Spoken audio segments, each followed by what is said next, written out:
Good afternoon. Welcome to Office Hours with Nathan Lesnowski. I'm glad you're here. I am the CTO for Concurrency, and today we're going to talk a little bit about what it means to create a cloud center of excellence or a cloud governance product team, two different kind of ideas that are directly related to each other. I think this is one of the hardest things for companies to create. And it's interesting because it's not just a tech deliverable. A lot of times when people are starting to establish their cloud environment, some of the basics of like establishing management groups and subscriptions and figuring out tagging and figuring out how to do some cost management and things like that, they're partially organizational, but there's also a lot of tech involvement. But once you start getting to how do I organize this at a organizational level, this becomes really difficult because the default that people go to is, I just need a meeting. I need this recurring meeting that's on the calendar that my team will be able to sort of come together in and function as a governing body associated with this cloud environment. And they're not wrong. Like it's not wrong that you need a meeting. You need probably several meetings in order to be able to organize that cloud governance group, the cloud leadership team, the cloud center of excellence leadership team that people talk about.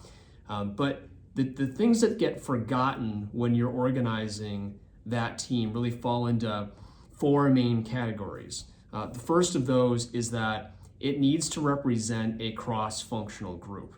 A cross-functional group means it's not just IT, it's not just the business, it's sort of a collection of responsible parties that all have a stake to play in making the capabilities of the cloud be brought to the table in a way that matches the organization's priorities. So typical groups that get involved in the cloud leadership team would be somebody within the IT organization that has the sort of charter associated with this, the person that has the primary responsibility, oftentimes a VP or someone who is who's really in ownership of the infrastructure of the cloud. There's sort of always the default that comes into play here.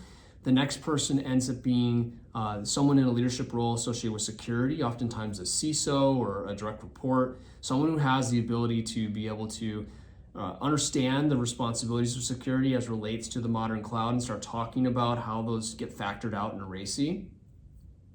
You're also involving leadership from application groups, or specifically like a person who's accountable for applications across the organization, and then major stakeholders that own different business units that are associated with applications that live in the cloud, particularly people who are in direct ownership positions of those applications and have a position on how the cloud should be leveraged. Oftentimes it's the product owners from those major groups, or if there's too many of those applications, it's sort of like a master product owner who can represent the needs of the business within that organizational group.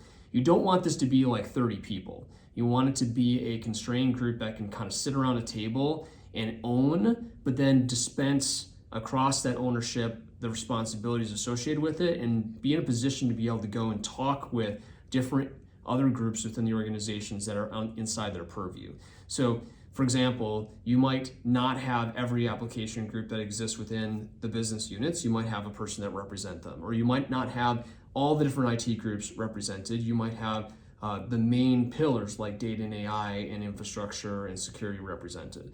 So you establish these primary pillars that would be present at this meeting and prioritize it as something that ultimately drives into value within the organization. So that's sort of thing one. Thing two, and this is I think where it goes off the rails the most, is it needs to be purpose-based. Why are we meeting? What is the goal? What is the intention and the outcomes that we are expecting from this interaction of leaders? And if sometimes it's a show and tell, sometimes it gets too far down in the weeds, sometimes it gets to a point where you're just kind of talking about things and not really getting to a conclusion. And what happens when you start to get into any of those spirals is people stop showing up.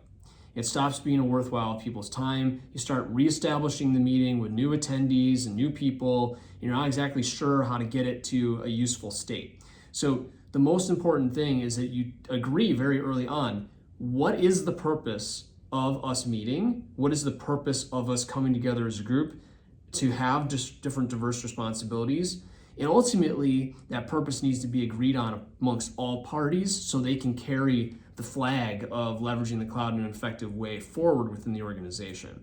Typically, the purpose is directly tied to the responsibility and the flexibility that comes within an organization tied to the cloud. It's a sort of balance between control and agility, and helping to navigate that balance within an organization, set clear guidelines on what are guardrails, and also to help with the enablement functions. So part of it is a readout, part of it is prioritization, part of it is an update on the priority activities associated with activities that have happened, and then sometimes there's a little bit of a show and tell. But then that has to take its way into purposeful action that each party is responsible for doing.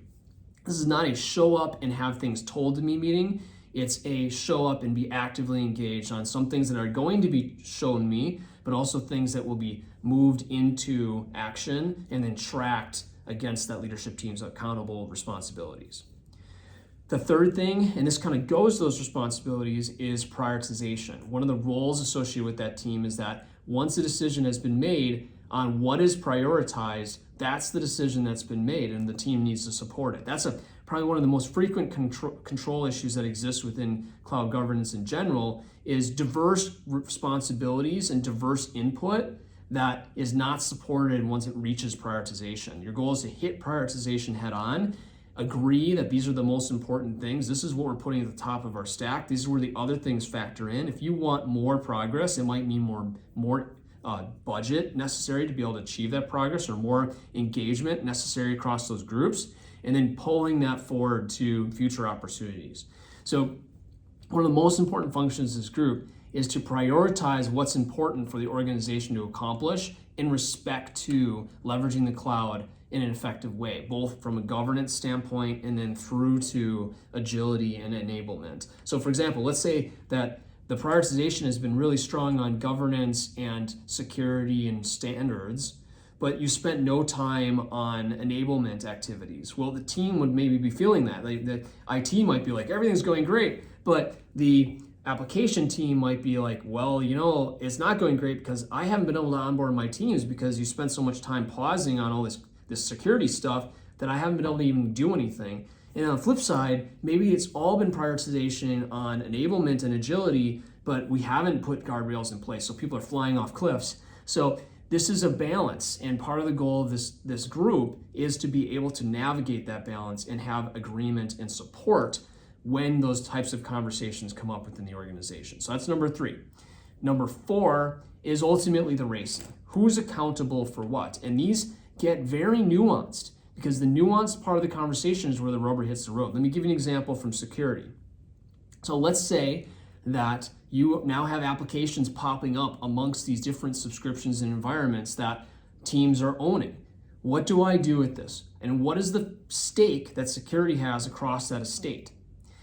In sort of the legacy days, security had a framework that they were using to operate the organization. And sometimes it was a lot easier to control that because it's all under the direct purview of IT, not just kind of management purview, but like the actual action of IT. Now, IT may not be the one taking all the action, and we need to consider, what are these other groups doing?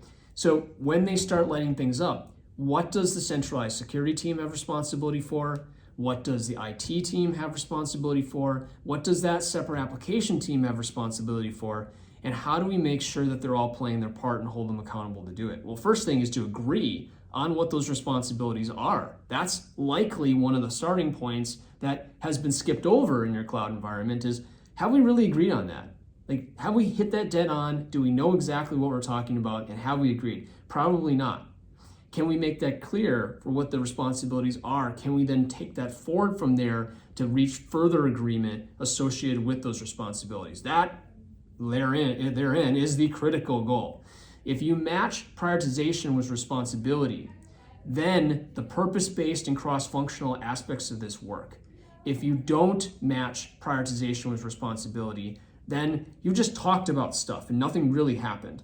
So your goal needs to be, how do I make sure that all 4 of those elements exist? It needs to be cross-functional. All the parties that are necessary to be there need to be there. Second, we need to be purpose-based. We need to do it because we're intending an outcome to happen. Third, we need to prioritize what's important to us. Some things are important for us, some things might not be. We need to make that prioritization. And fourth, we need to decide who's responsible. If you do that in the context of your cloud governance leadership, you will then be in a position to be able to sign and execute and hold each other accountable to achieving your goals. That is the foundation of achieving cloud governance leadership levels. And then everything else sort of flows from that.